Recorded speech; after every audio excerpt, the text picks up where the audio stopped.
भंडारे लगाए हैं, जिन्होंने पानी की सेवा करी है, उन सबका यहाँ पर धन्यवाद है। जो बाहर से प्रेस के मीडिया के लोग आए, उनका भी यहाँ पर धन्यवाद है। देखो मुद्दा क्या है कि पिछले 9 महीने हुए, 9 महीने से जो आंदोलन देश की राजधानी में कई लाख आदमी दिल्ली को घेर के बैठे हुए हैं। भारत सरकार ने 22 जनवरी से बातचीत को बंद कर दिया गया है। आंदोलनरत में जो हमारे शहीद किसान हुए करीब 650 से ज्यादा, हमारे जितने भी बॉर्डर हैं, क्या कर रहे हैं हमारे क्या कर रहा है? आपको गिर जाएगा यहाँ सारे। प्रधानमंत्री भारत सरकार ने एक भी जवाब ये नहीं दिया कि हम 1 मिनट का मौन धारण करेंगे। ये समझना पड़ेगा आप लोगों को, ये समझना पड़ेगा आप लोगों को कि जिस तरह से यहाँ पे देश की प्रॉपर्टियां बेची जा रही है, ये लोग कौन है जो देश के संस्थाओं को बेच रहे हैं? हेलो भैया, इन लोगों की पहचान करनी पड़ेगी। देश में बड़े बड़े आंदोलन चलाने पड़ेंगे। आज से जो संयुक्त मोर्चा ने फैसले लिए हैं, उसके तहत हमको बड़ी बड़ी मीटिंगें पूरे देश भर में करनी पड़ेगी। अब ये मिशन काली मिशन उत्तर प्रदेश और ये नहीं उत्तराखंड, मिशन होगा संयुक्त मोर्चे का देश बचाने का। ये देश बचेगा, ये संविधान बचेगा। आज लड़ाई उस मुकाम पर आ गई कि देश के जो नौजवान हैं, जो 14 करोड़ लोग जो बेरोजगार हमारे साथी, हमारे बच्चे हुए हैं, ये आंदोलन के कंधों पे है। जिस तरह से एक चीज बेची जा रही है, 3 कानून बीसी का ये हिस्सा है।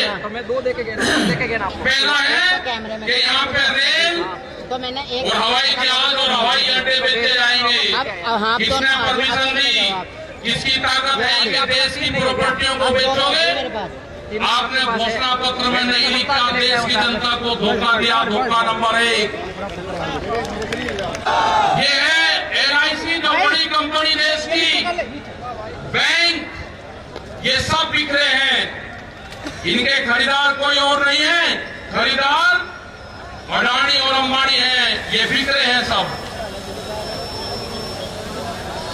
FCI की जमीन जहां पे हमारा भंडारण होता था, वे पूरी जमीन, पूरे गोदाम अडानी को दे दिए गए हैं।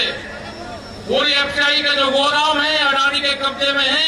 आपके पास में, भारत सरकार के पास में कोई भी गोदाम अब नहीं बचा है। देश के बंदरगाह, पूरा जो समुद्र के तट थे 100 किलोमीटर तक एक कंपनी को बेच दिए। वे बंदरगाह भी बिके। ये भी आपको जानकारी होनी चाहिए। वहां पे जो मछली पालन किसान हमारा था, जो नमक का किसान हमारा था, सब खत्म हो गए। बड़े बड़े बंदरगाह वहां पे बिक चुके हैं।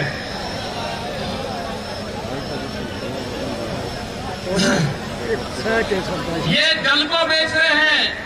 जल का पूर्ण रूप से प्राइवेट कंपनियों को नदियां बेची जा रही है। जो नदियां, जो जल हमारी जीवन रेखा होती थी, उनको बेचने का काम पूरे देश में करा जा रहा है।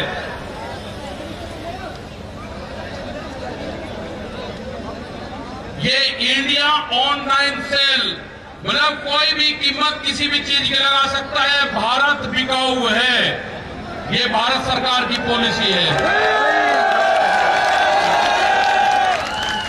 अब खतरे में कौन कौन है?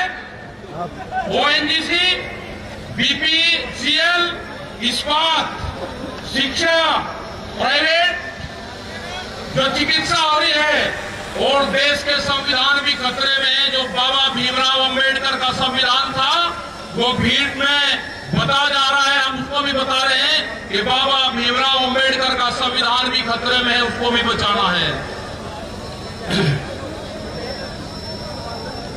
और ये खेती किसानी जिससे ये आंदोलन शुरू हुआ, ये खेती और किसानी भी बिक्री के कगार पे है। हमारी समझ में जब आया, जब देश की खेती बिकने के कगार पाई, जब ही आंदोलन शुरू हुआ। उसके 3 कानून 9 महीने से किसान आंदोलन है वो करने को तैयार नहीं है। आज हालात ये है कि आपका 10 साल पुराना आगे के 10 साल पुराना ट्रैक्टर नहीं चलेगा, वो भी इसी में आता है। आपको बैंक में कर्जा आप दुगना ले लो, आपको बैंक दुगना कर्जा दे देगा। आपको बैंक कहेगा कि गोल्डन कार्ड बना दिया, आप कर्जा ले लो, फसलों के भाव नहीं आपको देंगे। हम जो जमीन पाए हैं, ये जमीन उत्तर प्रदेश की जमीन, और जहां पे मुजफ्फरनगर का जो क्षेत्र है ये गन्ने की बेल्ट है पूरी। क्या इन लोगों ने ये नहीं कहा कि जब अगर हमारी सरकार आएगी तो हम 450 रुपए गन्ने का भाव देंगे? ये कोई भाव देने को तैयार नहीं है। यहाँ पे सरकारें पहले भी आई जिन्होंने 80 रुपया रेट बढ़ाया, दूसरे वाली सरकार आई 50 रुपए रेट बढ़ाया। क्या योगी सरकार उन दोनों से कमजोर है? 1 रुपया रेट नहीं बढ़ाया। हमारा 12,000 करोड़ रुपया से ज्यादा आज शुगर फैक्ट्रियों पे सरकार पे बकाया है। अगर हम मानते हैं तो कहते हैं कि ये राजनीति कर रहे हैं। अगर ये मुद्दे उठाने राजनीति है तो ये मुद्दे यहाँ के लोग उठाते रहेंगे।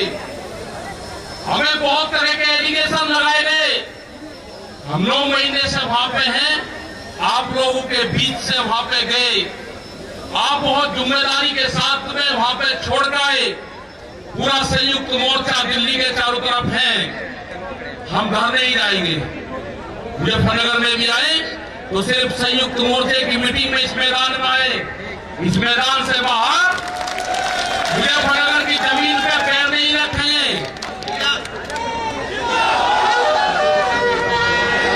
यहाँ पे मुजफ्फरनगर की जमीन पे हम पैर नहीं रखेंगे। हम गाड़ी से यहां से वापसी जाएंगे। जब ये आंदोलन फतेह होगा, इस किसान और देश के जवान की जीत होगी, जब ही हम यहाँ पाएंगे। अत्याचार बहुत है। यहाँ पे पुलिस फोर्स के लोग भी होंगे, यहाँ पे पुलिस फोर्स के लोग हैं, उनकी सैलरी 25 और 30 हजार रुपए है। ड्यूटी में 24 घंटे देंगे। मास्टर जो प्राइमरी का टीचर है उससे आधी सैलरी उनकी होगी। वे आवाज नहीं उठा सकते, उनकी आवाज को दबाया जाता है। उनका जो क्वार्टर है वो 500-600 फीट में है। उनके क्वार्टर बड़े बड़े, उनकी सैलरी भी टीचर के बराबर उनकी सैलरी हो। वे ड्यूटी देते हैं 24 घंटे। जितने भी सरकारी कर्मचारी हैं उनकी पेंशन खत्म करोगे। एमपी एमएलए की पेंशन लोगे तो 2-3 कर्मचारियों की पेंशन खत्म करोगे। आप देश में प्राइवेटाइजेशन करोगे तो रोजगार खत्म होंगे। हमारी समझ में एक बात नहीं आई, जो बड़ी बड़ी कंपनी 67,000 और 1 लाख करोड़ रुपया सरकार का लेकर भाग जाती है, उन्हीं को फिर बड़ी बड़ी संस्थाएं बेच रहे हैं। वो पैसा कहां जा रहा है? अगर वो हमारे संस्थाओं के रेलवे बिक्री है, रेल के 4.5 लाख कर्मचारी बेरोजगार होंगे। मैंने जो सफाई कर्मचारी है उनसे बातचीत करी, रेलवे के या किसी भी नगर पालिका के हो, 5 और 6 हजार रुपए में वे सफाई कर्मचारी 12वीं समाज के लोग नौकरी करेंगे। यहाँ पे अगर ठेका पड़ता होगी तो रोजगार जाएंगे। अगर प्राइवेट कंपनी के हाथ में ये कंपनियां जाएंगी, जिस तरह से रेलवे गई, 4.5 लाख कर्मचारी बेरोजगार होंगे। जो रेहड़ी पटरी के लोग अपना रोजगार चलाते थे, वे 4.5 करोड़ लोग हैं, वे बेरोजगार होंगे। बड़ी बड़ी एमेजॉन जैसी कंपनी आ रही है जो इस देश में व्यापार करेंगी, इस देश में मॉल खुलेंगे। वे हमारे मजदूर भाई कहां जाएंगे? ये उनकी भी लड़ाई है। ये लड़ाई जितनी भी संस्थाएं बिक रही है उसकी लड़ाई है। और आपने आगे की और हम बात बता देना चाहते हैं। ये लड़ाई शुरू हुई 3 काले कानून से। ये लड़ाई शुरू हुई एमएसपी पे गारंटी कानून से। हमने एक ही जिले का एक डाटा भारत सरकार को दिया, यहाँ उत्तर प्रदेश के अधिकारियों को दिया, यहाँ के मुख्यमंत्री को दिया। रामपुर जिले में जो मंसूरी धान की खरीद होती है वो बिहार में पैदा होता है, उसको बेच रहा है यहाँ पे। वो पंजाब जाता है, हरियाणा जाता है, बड़े व्यापारी का धान फसलें एमएसपी पे बिकती है, किसान की 10 से 15% बिकती है। यह आपको समझना होगा। पूर्ण रूप से फसलों के दाम नहीं तो वोट नहीं, ये नारा लगाना पड़ेगा। फसलों के दाम नहीं तो वोट नहीं। जब तक इस सरकार को वोट की चोट नहीं दोगे, ये दोनों बाहरी लोग हैं, इनको यहां से जाना होगा। अमित शाह, मोदी और योगी ये चुनाव जीत का है, ये उत्तराखंड से चुनाव जीत के प्रधानमंत्री बने, कोई ऐतराज नहीं। उत्तर प्रदेश की जमीन से जीत के गुजरात में गुंडागर्दी के दम पे आना हो, वहां पे पुलिस स्टेट है, वहां पे जीत के देश का प्रधानमंत्री बने, कोई ऐतराज नहीं है।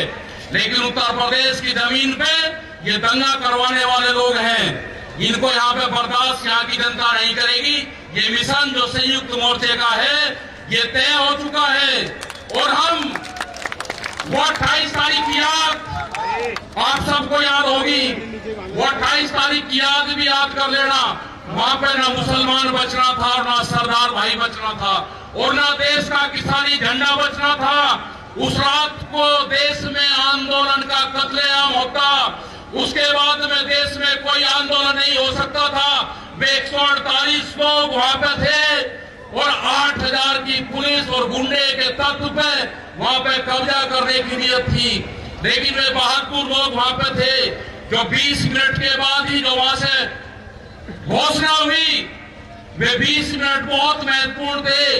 जब देश की जनता साथ में खड़े हुई, जब हमने जल मांगा तो कनेला था, हरियाणा पूरा हरियाणा था, सड़कों के ऊपर था, पूरा उत्तर प्रदेश सड़कों के ऊपर था। ये इस तरह का तोड़ने का काम करेंगे, हम जोड़ने का काम करेंगे। ये सरकारें आपसे फिर वादा लेकर जाते हैं कि वहां पे अगर हमारी कब्रगाह वहां पे बनेगी, हम मोर्चा नहीं छोड़ेंगे। अगर हमको शहीद होना पड़ेगा तो हम मोर्चे पर होंगे, या तो जीत कर आएंगे, बगैर जीतते नहीं आएंगे वापसी। ये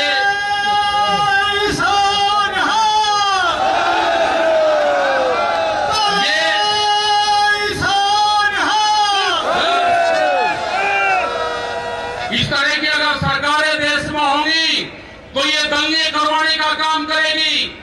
पहले भी नारे लगते थे जब पीके साहब थे, अल्लाहू अकबर,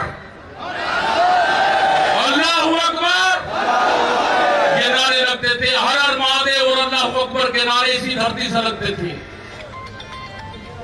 ये नारे हमेशा लगते रहेंगे, ये नारे हमेशा लगते रहेंगे। दंगा यहां पे नहीं होगा। ये तोड़ने का काम करेंगे, हम जोड़ने का काम करेंगे। किसी गलत फहमी में मत रहना। ये देश हमारा है, ये प्रदेश हमारा है, ये जिले हमारे हैं। आप तैयार रहना। ये कहते हैं कि लाल किले पे किसान गया, अगर लाल किले पे नहीं, किसान तो अगर जाता तो पार्लियामेंट पे जाता जहां पे कानून बने हैं। लाल किले पे धोखे से लेके गए हैं आप हमको, हमारे लोग नहीं गए। धोखे से लेकर आप लोग गए हैं। क्या कोई देश की एजेंसी है कि जो उसको जांच करते हैं? क्योंकि कोई एजेंसी बोलने को तैयार नहीं है। पूरे देश पे इनका कब्जा हो चुका है, पूरी एजेंसियों पे। देश में कैमरा और कलम पे बंदूक का पहरा है। कैमरा और कलम पे किसी प्रेस की हिम्मत नहीं कि वो किसान के पक्ष में दिखाते, निगेटिव दिखाते हैं बहुत प्रेस के लोग। तो इन सब लोगों का आपको ध्यान रखना है। ये आंदोलन जारी रहेगा। वो 28 तारीख की जो काली रात है उसको आप याद करते रहना। हम वहां से हटेंगे नहीं, किसी भी कीमत पर वहां से जाएंगे नहीं। देश के नौजवानों का रोजगार का सवाल है। 450 रुपया क्विंटल गन्ने का इन्होंने भाव की बात करी थी, वो चाहिए हमको फसलों पे एमएसपी की गारंटी चाहिए। प्रधानमंत्री ने कहा कि 2022 में फसलों के रेट दुगने होंगे, आमदनी दुगनी होगी। 3 महीने की बात रहेगी है। 1 जनवरी से बिकने वाली फसलें दुगने रेट पे बेचेंगे। ये प्रचार हम करेंगे। हम जाएंगे देश की जनता के बीच में, पूरे देश में संयुक्त मोर्चा आंदोलन करेगा। और हमने बार बार कहा कि हमारे पंच भी यही है, हमारा मंच भी वही है। आपने बात सुनी, ये 20 लाख से ज्यादा लोग मुजफ्फरनगर की जमीन पाए। इन सब का बहुत बहुत धन्यवाद, सभी वॉलंटियरों का धन्यवाद। अभी हमारे कुछ लीडर रह रहे हैं, आप उनकी बात सुनोगे। धन्यवाद। जय हिंद, जय भारत।